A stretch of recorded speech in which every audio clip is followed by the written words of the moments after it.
வெண்ணிலாவே வாடாத பூவே என் வாழ்வில் மீண்டும்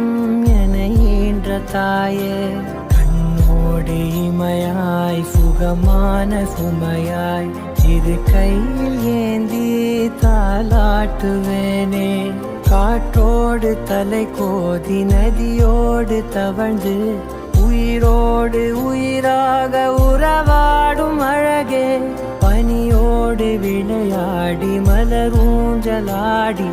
தரை வந்து தமிழ் பேசும் இரு கால் வெண்ணிலவே சிறகாக உன்னை நான் ஏந்தி செல்வேன்